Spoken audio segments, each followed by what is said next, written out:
Muy bien. Se ve, ¿verdad? Excelente. Gracias.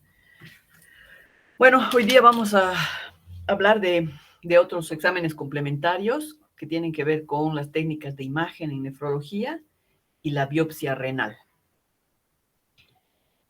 Los exámenes de gabinete principales que vamos a revisar con mucho énfasis es la ecografía renal, porque es la herramienta que más utilizamos. La radiografía simple de abdomen muy poco, no la vamos a comentar. La urografía excretora ya ha sido desechada, ya prácticamente ha quedado en desuso. Algo de la tomografía renal, la gammagrafía y la biopsia renal.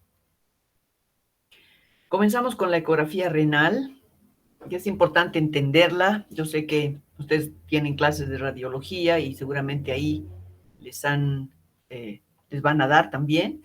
Pero bueno, desde la perspectiva clínica, tiene su importancia tratar de entender este estudio de imagen. La ecografía renal es una técnica de exploración que utiliza ondas electromagnéticas o acústicas para generar imágenes de los riñones. Es el método de diagnóstico de primera línea. Eso lo reconocemos todos porque es rápido, es inocuo y es eficaz. ¿Y qué vamos a valorar en la ecografía renal?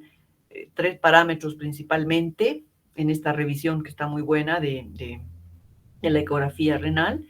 Es la situación del riñón, el tamaño renal y la anatomía renal ecográfica, donde hay que ver un poco la ecoestructura, la regularidad, la ecogenicidad y la delimitación córtico-medular.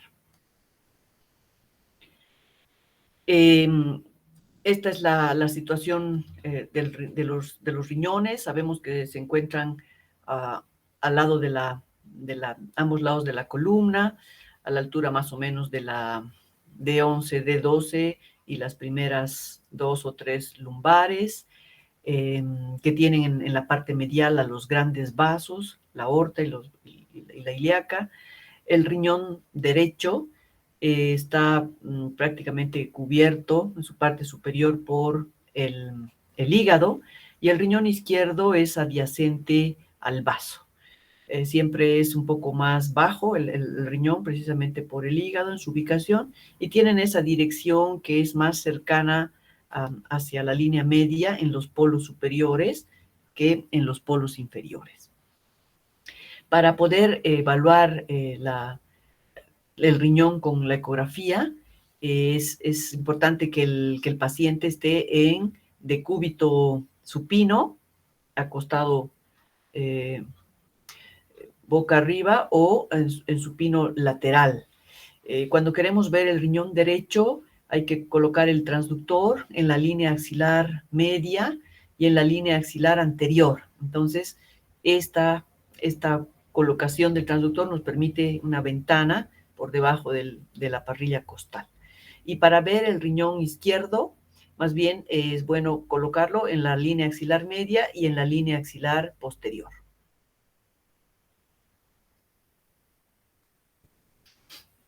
Entonces vamos hablando de qué evaluamos en la ecografía. Es lo primero que habíamos dicho para destacar es el tamaño renal. Y en el tamaño renal lo determinamos a través de los ejes longitudinal y transverso.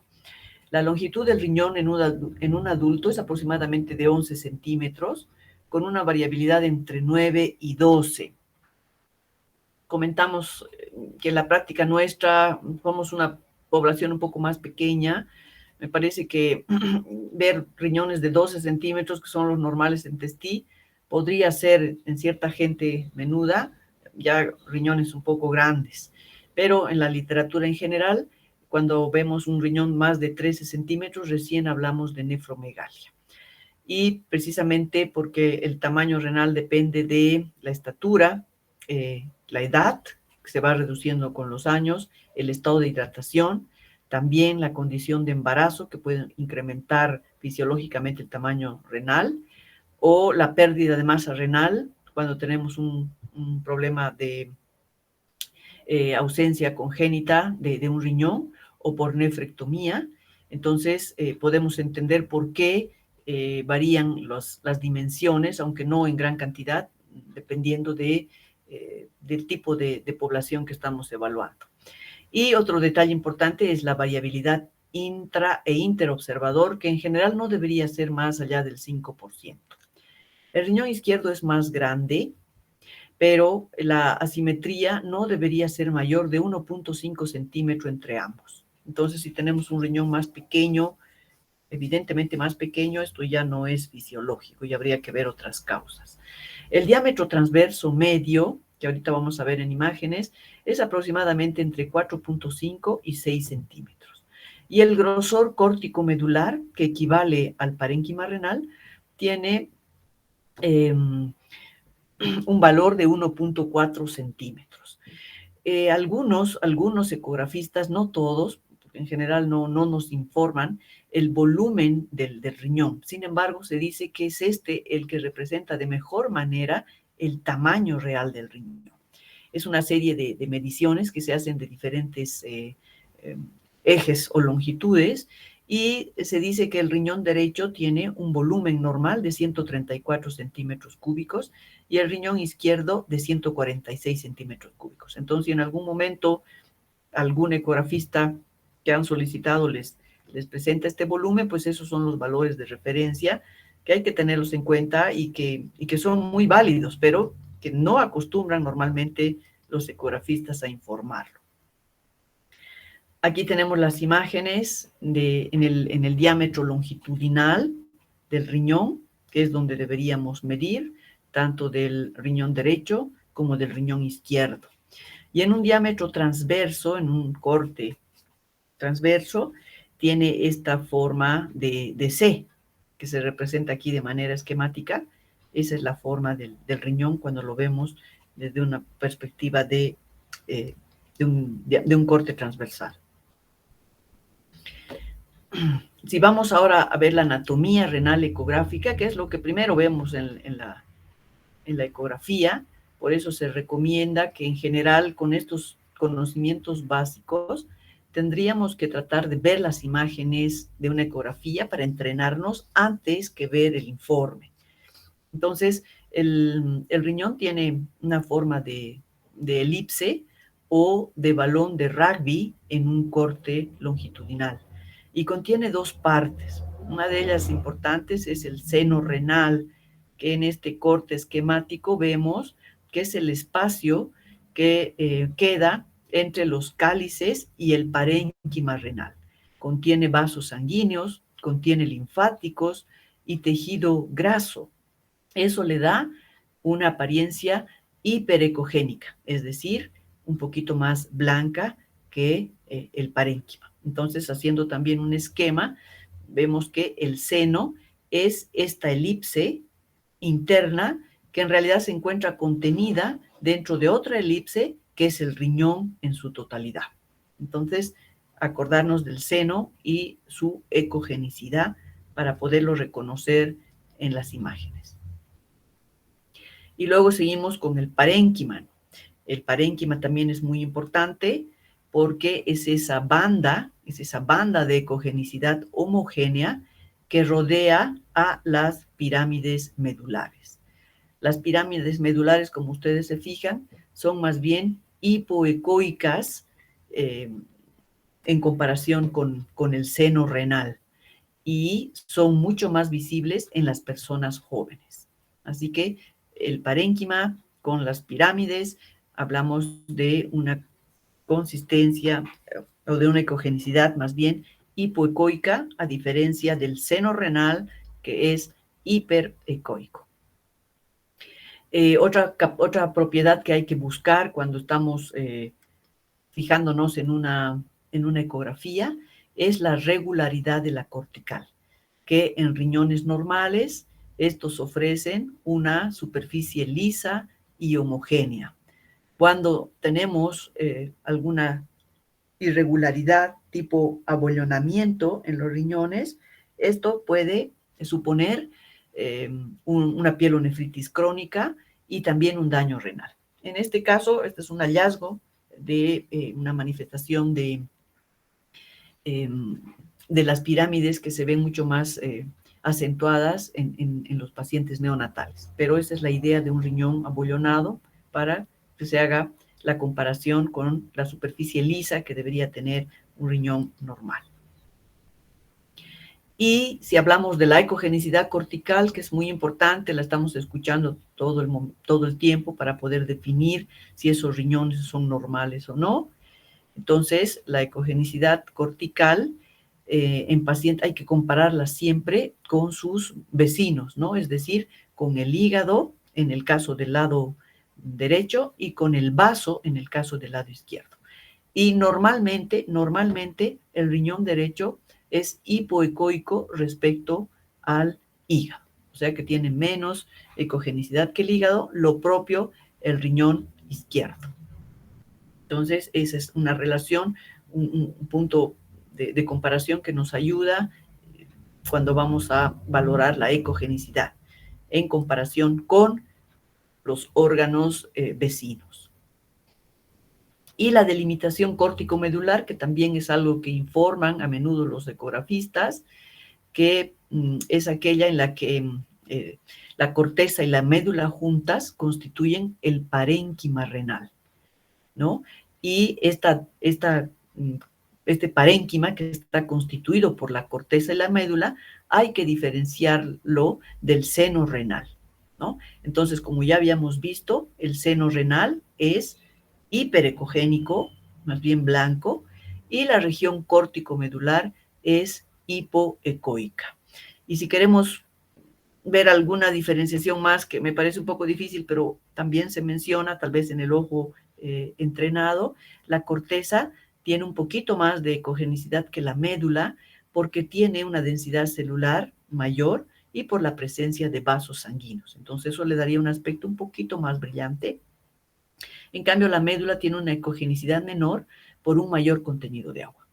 Entonces aquí lo que se ve más claramente es el parénquima, que es hipoecoico, y el seno renal, que más bien es hiperecoico. También hay variantes anatómicas que, por supuesto, nosotros podemos aprender a reconocerlas más que a buscarlas, porque son los ecografistas los que nos van a facilitar las imágenes. Entonces hay que tomar en cuenta, y los que más vemos normalmente dentro de las anomalías son la duplicación del sistema colector. Alguna vez se ha visto la hipertrofia de columna de Bertin, y el riñón en herradura también es algo que con alguna frecuencia he visto en la práctica.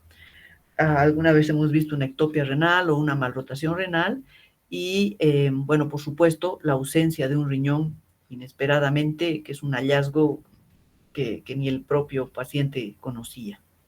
Esas son variantes que sabemos que no necesariamente representan una situación patológica. Y estas son las variantes anatómicas, las que vemos con más frecuencia: la duplicación del sistema colector, que se ve como esta banda hipoecoica que cruza el seno renal. Entonces, esa es sugerente de una duplicación del sistema colector.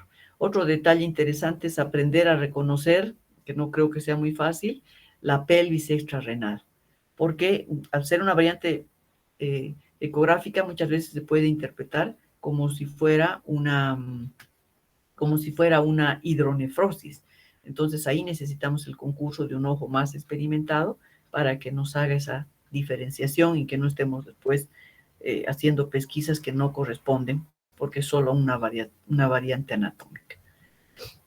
Y aquí tenemos otra que alguna vez sí he podido ver, que es el riñón en herradura, que es como una fusión de los riñones por uno de los polos, y entonces lo que se ve es que el parénquima cruza la línea media sobre la aorta y por supuesto no hay esa diferenciación entre los dos riñones, que también es una variedad anatómica que la hemos visto con alguna frecuencia. Otros hallazgos que son comunes en la ecografía y que son motivo de referencia muy común, sobre todo del segundo nivel al tercer nivel, es la presencia de quistes. ¿verdad? La mayoría de los pacientes suelen consultar por un dolor de espalda y lo primero que hacen los médicos de segundo nivel es pedirle una ecografía. Y en cuanto ven alguna irregularidad en el riñón, pues lo único que hacen es referirlo, ¿no? Sin hacer ninguna otro análisis, otra evaluación un poco más exhaustiva del paciente, inmediatamente lo manda. Entonces, estos quistes normalmente se informan dentro de la clasificación de Bosniak, ¿no? Que tienen sus particularidades, pero lo importante será recordar que no es de manera absoluta, pero que los quistes de Bosniak tipo 1 y tipo 2, incluso en estas variaciones, son considerados como benignos. Pero ya cuando se habla de y estos no ameritan mayor intervención, no van a generar ningún problema renal a la larga, entonces estos no necesitan ser atendidos. Tal vez seguidos en el tiempo, pero no otra cosa. En cambio, los quistes Bosniak ya tipo 3, donde estamos viendo estas divisiones dentro mismo, estos tabiques dentro del quiste, o este tipo Bosniak 4, que ya hay una regularidad en la pared, entonces estos sí son sugerentes de malignidad. Así que por supuesto que van a requerir un estudio más pormenorizado y complementar con otras imágenes. Pero el mensaje es que si son Bosniak, son simples, en realidad no merecen mayor atención. Y otra situación que vemos comúnmente en la ecografía es la presencia de hidronefrosis. Entonces, la hidronefrosis en sus diferentes grados, una hidronefrosis en un grado 1, que es muy leve, una hidronefrosis en grado 2 que ya se van acentuando, la grado 3 que ya no hay dónde perderse por esta gran dilatación y esta confluencia de la pelvis, ¿no? Junto con los cálices mayores, y la grado 4 que ya es mucho más grosera y yo creo que difícil que alguno pueda dejar de identificarla. Entonces, en la ecografía, lo que estamos viendo es que podemos determinar muchas características que nos ayudan y, por supuesto, nos van a ayudar también a determinar si un paciente tiene un daño renal, ya sea agudo o crónico. Quería mostrarles aquí que tenemos precisamente un paciente internado en el que se le ha practicado un trasplante renal. Acá está el riñón en la fosa ilíaca izquierda, el trasplantado, que se lo ve todo grande, precisamente con la zona del parénquima hipoecoica, el seno renal, y miren sus riñones nativos. Este es su riñón nativo, es un riñón que mide 6 centímetros, miren lo hiperecoico que está, y si comparamos con el hígado, por supuesto, hay una diferencia notoria. Entonces, son claras las imágenes cuando hay un problema renal crónico, básicamente. Lo mismo acá, este es un riñón que no tiene ningún tipo de diferenciación, pero lo que se quiere mostrar es la presencia de este quiste, que en principio no está calificado, pero no parece ser un quiste complejo, que son los hallazgos más comunes que tenemos aquí en la práctica diaria. Entonces, la ecografía renal es importante que vayamos recordando y poniendo en letra lo que hemos visto en imágenes, que tiene como indicaciones precisamente valorar el tamaño, valorar la morfología, valorar la situación. Nos va a permitir saber si un riñón está dañado crónicamente o si tiene un daño renal agudo. Lo propio nos va a dejar identificar si hay una dilatación de las vías urinarias, es decir, si el paciente tiene hidronefrosis. Las masas quísticas o sólidas inicialmente van a poder ser ubicadas e identificadas con la ecografía, y si van más allá de una clasificación que hemos comentado, por supuesto que también van a necesitar una complementación con otros estudios. Nos permiten ver calcificaciones y también lo interesante de la ecografía es que nos permite realizar procedimientos invasivos como una guía. Por ejemplo, la biopsia renal se hace bajo la guía del ecógrafo, donde vamos a poder ubicar bien el lugar en el que tenemos que introducir la aguja. También en la ecografía se podría complementar con un Doppler de arterias y vasos que brindan mucha información respecto al riñón. Entonces, es un estudio de elección en todo paciente con disfunción renal de etiología incierta. Es casi un estudio obligado en todo paciente que ingresa con una alteración de la función renal.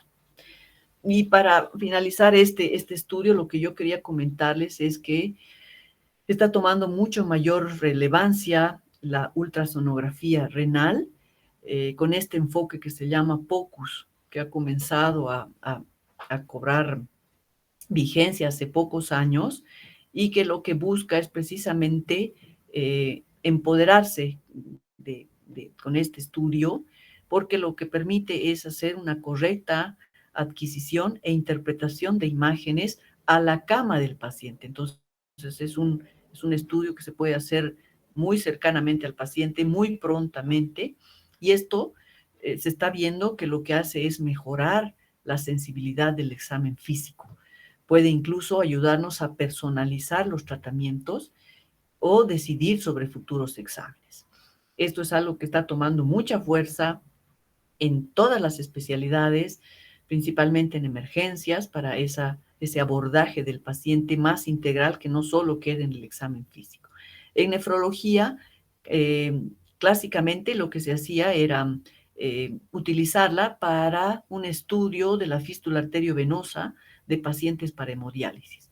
Pero ahora, ya de manera más frecuente, lo que se está haciendo es valorar a un paciente agudamente, críticamente enfermo, para, sobre todo, buscar lo que es la congestión de diferentes órganos, no solo del riñón, sino también el pulmón y el hígado, que juegan un rol muy importante a la hora de, de descomponer a un paciente que está crítico, ¿no? La sobrecarga del volumen es la que puede generar mucho daño al paciente y una evolución desfavorable.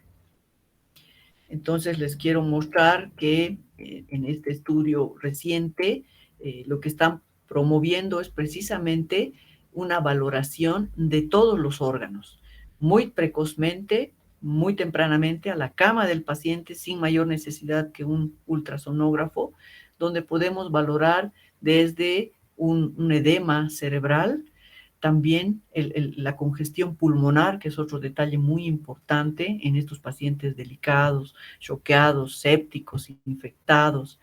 Lo mismo el sistema hepático, donde lo que se busca precisamente es esa sobrecarga de volumen a nivel gastrointestinal, a nivel cardiovascular y, por supuesto, a nivel renal, donde está tomando fuerza también esta conocida o más bien desconocida, que recién la tenemos que ir asimilando, que es la nefropatía congestiva, ¿no? En un paciente que también puede estar urémico y que, por supuesto, está con una disminución del filtrado glomerular. Entonces, esta es como una integración de muchos órganos a través de esta técnica POCUS, que es con solo un ecógrafo, que sabemos que es muy asequible a todos. Y es entonces donde se empiezan a capacitar los médicos, tanto de emergencia y evidentemente todas las especialidades podrían acceder a esta técnica, donde ya se va a poder evaluar mediante una capacitación que no parece ser muy difícil. Vamos a poder ver las líneas A, por ejemplo, que hablan, las líneas A y B que hablan de diferentes tipos de congestión pulmonar. Lo mismo, identificar derrames pleurales.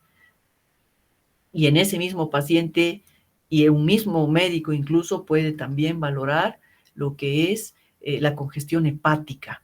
Hay varios estudios que se están enfocando en ver estos grados de congestión en los diferentes órganos, cómo impactan en la sobrevida del paciente, en el desenlace del paciente, conociendo cómo son estas ondas que definen cuando el hígado está congestivo. Lo mismo pasa con la ecografía, ¿no? La ecografía del corazón, donde también se pueden ver si hay cavidades dilatadas, cómo está la contractilidad, cómo está la motilidad, y esto es lo que permite que en una evaluación de todos estos órganos se pueda llegar a la conclusión de que ese paciente está congestivo o no, para poder plantear la fluidoterapia e incluso los diuréticos.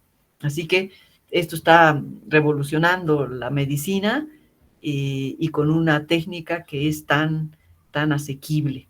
Entonces hay que empezar a adiestrarnos, y sobre todo la gente joven está en ese afán, y en emergencias es muy útil cuando vamos a valorar a los pacientes y no sabemos exactamente si están congestivos o están secos, para poder ver si lo vamos a cargar un poco o más bien ya vamos a empezar a restringirlos. Muy bien, entonces pasamos a la tomografía renal, que es otro recurso de imagen que también utilizamos con cierta frecuencia. Reconozco que no soy muy experta en esto, pero bueno, hay que seguir viendo tomografías, hay que saber que la tomografía ha reemplazado precisamente a la urografía endovenosa, por eso la urografía ya está en desuso, porque la TAC con contraste la ha reemplazado y la ha superado con creces, porque permite valorar los vasos renales, los espacios perirrenales, la TAC helicoidal, que es la que permite cortes muy finos y exploraciones rápidas y muy profundas y precisas de las estructuras que queremos evaluar, en este caso del riñón. Elimina la distorsión ocasionada por la respiración y también permite reconstrucciones tridimensionales. Así que es una gran herramienta que nos permite evaluar de mejor manera complementariamente a un paciente con patología renal, en este caso, pero obviamente ni qué decir de la pulmonar, que hizo furor cuando tuvimos los casos del COVID. ¿Y cuáles son las indicaciones de una tomografía renal? Bueno, básicamente, de manera muy importante, es el estudio de litiasis renal, porque la ecografía no es un buen estudio para este tipo de problema. Entonces es la tomografía renal simple que nos ayuda a ubicar las piedras tanto en tamaño y también dónde se encuentran. También nos permite saber y estudiar las masas renales y suprarrenales, los angiomiolipomas o aquellos quistes que hemos visto que aparecen como complicados en la ecografía. Hay que complementar con la tomografía. Los traumatismos renales son importantes, donde se pueden ver los hematomas que se pueden formar, y es una herramienta muy práctica. Procesos parenquimatosos, los abscesos en casos de pielonefritis. Y la angiotomografía, que es un estudio que además tiene efectos de sustracción y cosas muy interesantes que permiten la detección de estenosis de arteria renal, y es fundamental en el estudio de los donantes renales. Aquí tenemos unas imágenes de libro que son mostrando la pielonefritis, aunque aquí más parecen las columnas de Bertin, aquí parece algo de hidronefrosis, aquí se ve un poco más claramente, pero no necesitamos más que fijarnos en nuestros propios pacientes para también encontrar este tipo de imágenes. Este es un paciente que está internado en el Hospital Viedma actualmente, que tiene un cáncer de próstata metastásico que ha tomado los ganglios aquí ¿no? alrededor de los vasos, y le está generando una hidronefrosis que aquí se ve claramente, más a predominio izquierdo que a derecho, y este paciente está con una falla renal por una uropatía obstructiva.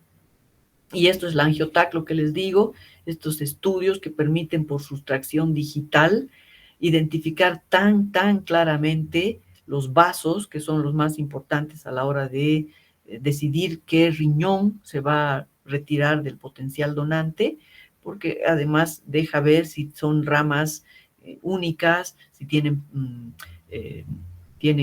bifurcaciones precoces, entonces para tomar el riñón menos complicado. Así que es un recurso muy válido y muy valioso, que ha desterrado lo mismo la angiografía renal. Luego pasamos a la gammagrafía renal, que quiero decirles que no es de uso habitual, parece que en el resto del mundo. Nosotros lo utilizamos más. Poca gente utiliza la gamografía renal porque es muy operador dependiente. Pero bueno, como nosotros aquí la tenemos y la utilizamos con cierta frecuencia, entonces les quiero comentar que es este estudio individualizado de función renal desde diferentes perspectivas, ya sea estática o dinámica, y utiliza radiotrazadores como el DTPA o la DMCA, pero aquí, como les decía, el gran problema que es operador dependiente. ¿Qué estudio no es operador dependiente? Pero este parece que, sobre todo para fines de valoración, para lo que está diseñado, es mucho más que otros, como la tomografía o la resonancia magnética. ¿Cuáles son las indicaciones de la gamografía?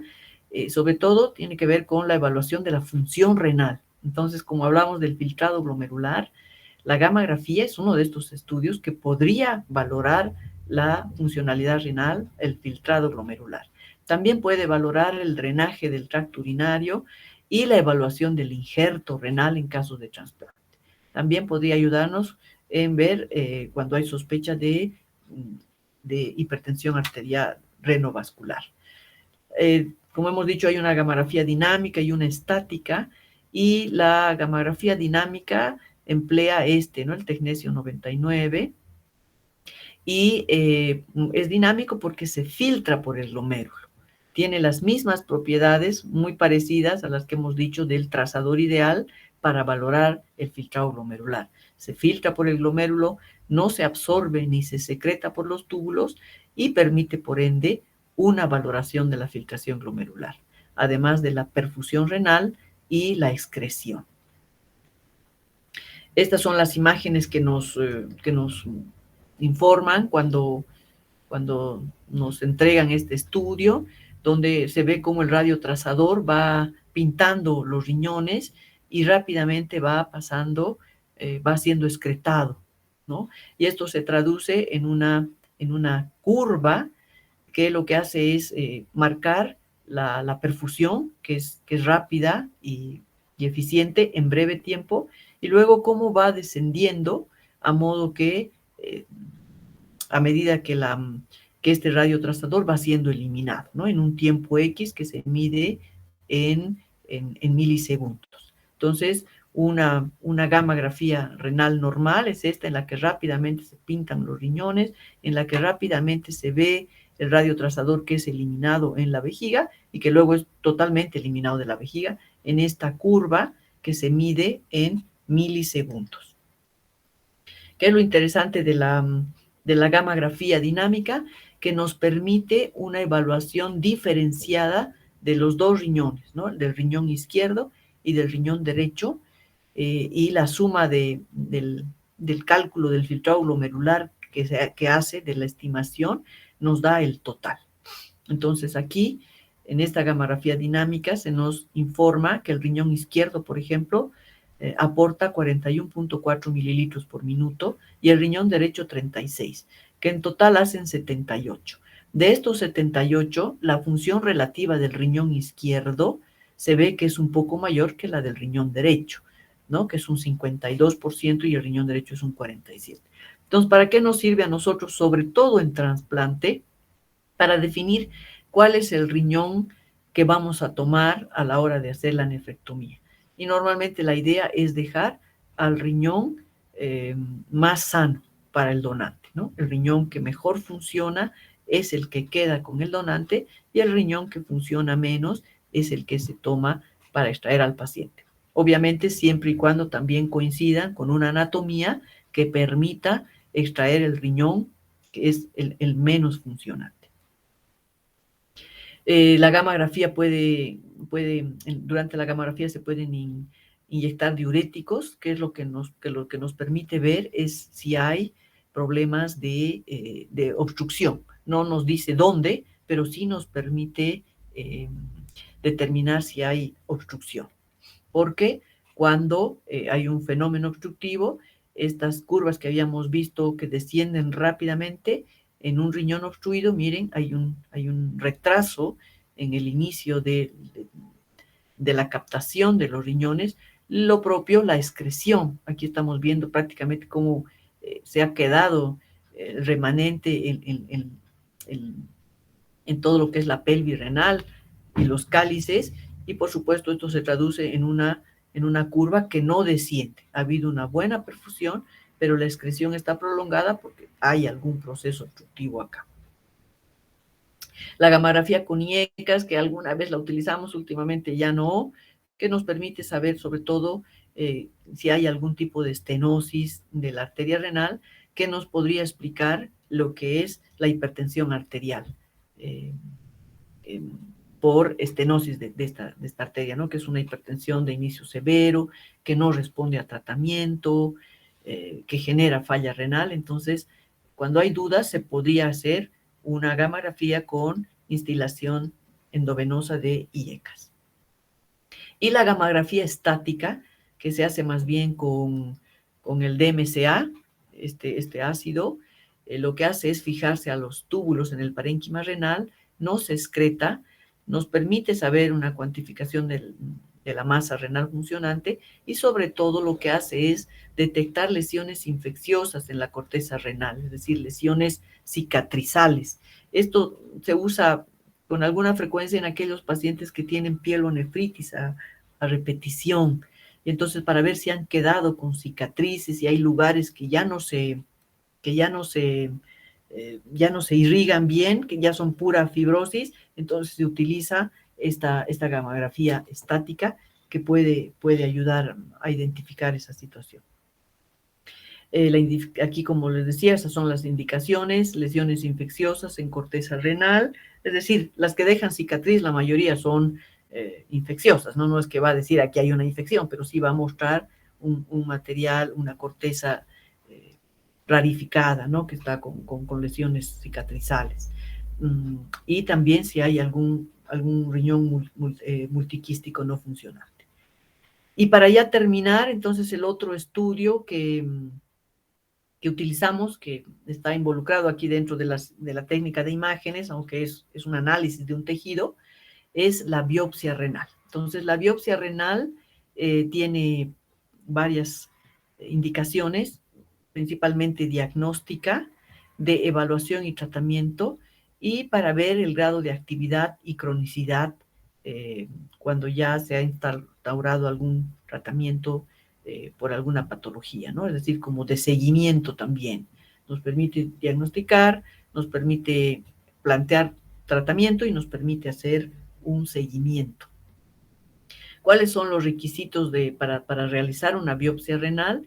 Idealmente hay que contar con una microscopía óptica, es decir, que la muestra que vayamos a tomar del tejido renal pueda analizarse por una microscopía óptica, se cuente con inmunofluorescencia, donde se van a marcar estas proteínas, estas globulinas, el complemento, las cadenas livianas, y que pueda también llevarse la muestra a una microscopía electrónica. Aquí en Cochabamba hemos tenido durante muchísimos años solo microscopía óptica, así que nos batíamos con las tinciones de Gram, de otro tipo de tinciones, llegando a un diagnóstico parcial, porque la inmunofluorescencia es la que nos va a permitir expandir o ampliar el horizonte diagnóstico, que lo hemos adquirido. Primero esto ingresó a La Paz hace como unos 5 o 6 años, así que nosotros desde acá de Cochabamba enviábamos las muestras a La Paz para que se procese. Y ya hace un par de años, creo que son 4 o 3 años, ya un médico de acá que vive y que tiene su laboratorio, su centro de análisis, ya implementó la inmunofluorescencia. Entonces, ya contamos en nuestro medio con microscopía óptica e inmunofluorescencia, que ha mejorado mucho el rendimiento de la biopsia renal. Todavía el desafío es contar con microscopía electrónica, que hasta ahora no podemos tenerla porque obviamente supone un aparato que es increíble y muy caro. Entonces, ¿cuáles son las indicaciones de la biopsia? Son muchas las indicaciones, pero las que más generan claridad en su prescripción es la proteinuria, ¿no? El paciente que tiene proteinuria, que no es nefrótica, que está alrededor de 1000 o 2.000 miligramos por día, deberíamos plantearnos la posibilidad de hacer una biopsia. Siempre en un contexto, ¿no? Tendríamos que haber visto otras cosas del paciente, su función renal, si tiene un perfil inmunológico, pero esta es una indicación que podría no discutirse cuando hay una proteinuria que es significativa, aunque no es masiva como en un síndrome nefrótico, pero tendríamos que plantearnos.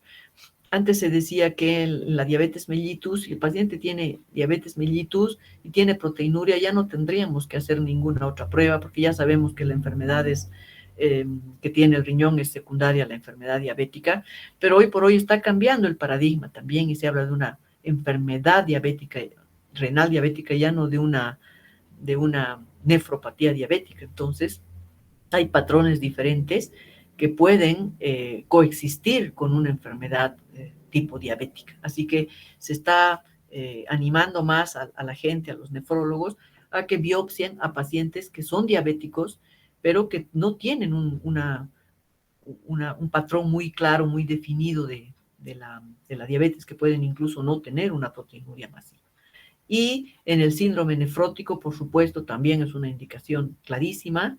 Y aquí se decía lo mismo que podía ser, excepto en diabéticos, pero esa conducta está cambiando poco a poco, porque no todos los diabéticos tienen el patrón clásico que tenían de nefropatía diabética.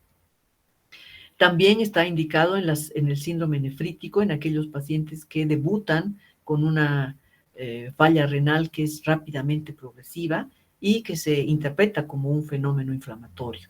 En el lupus, ni qué decir, está indicada la biopsia renal, tenemos ciertos conflictos de interés con los reumatólogos, que ellos cuando ven que el lupus es florido y es totalmente evidente, como que no quieren esperar a que el nefrólogo le haga la biopsia, ¿no?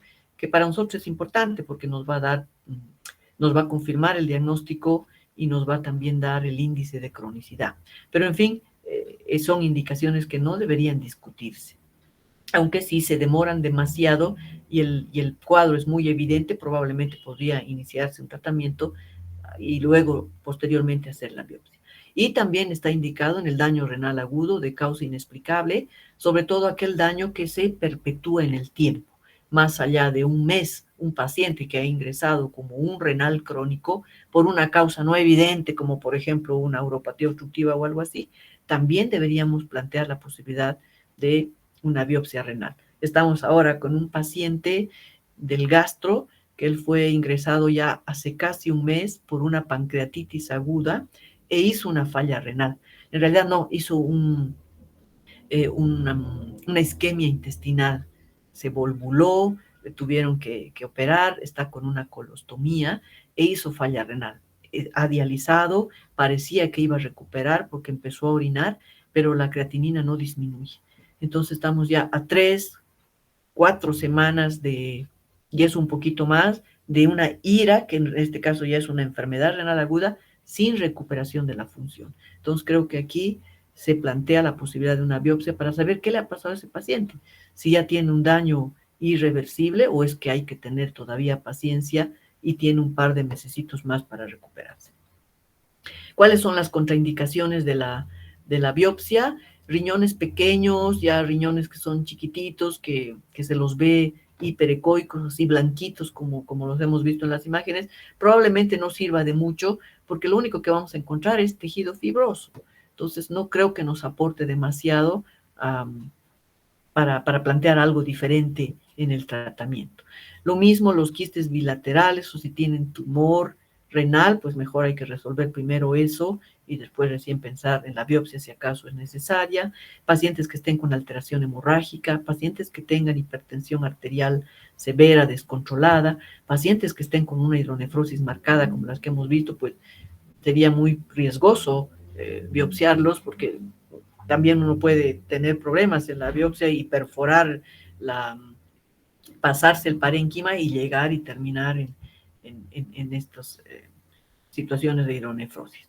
Cuando tienen una infección renal activa o perirrenal, hay que primero tratarla, por supuesto, o una infección de la piel en lugar de punción, pero que todo esto es tratable. Y ni qué decir con el paciente poco colaborador, porque se supone que tiene que estar boca abajo y que tiene que respirar y todo eso para la biopsia.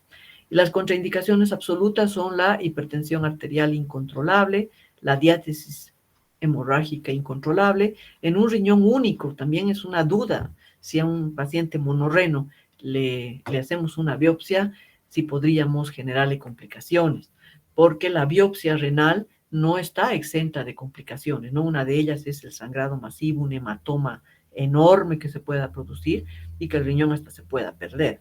No es lo más común, pero no está exento de complicaciones porque es un tejido muy irrigado.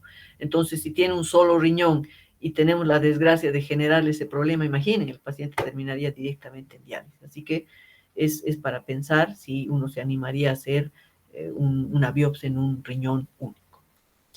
Muy bien, entonces, resumiendo, para finalizar, sabemos que la ecografía renal es siempre útil y de primera línea y mucho, mucho más ahora para la parte del paciente crítico, del paciente agudo, con esta estrategia POCUS, que involucra no solo al riñón, sino al resto de órganos que en conjunto nos pueden dar una idea muy acertada de cómo se encuentra el paciente en términos sobre todo de sobrecarga en el intersticio para poderlo manejar.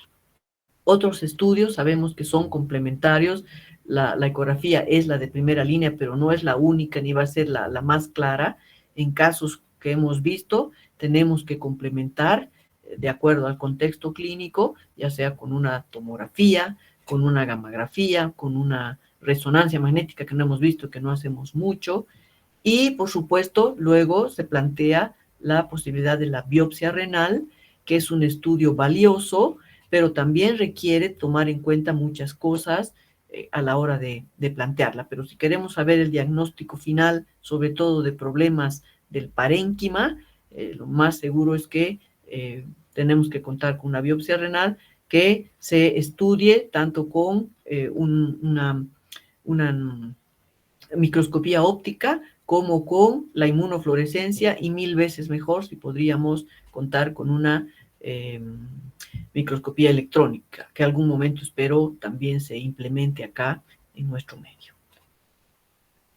Muy bien, entonces esa es la clase de hoy.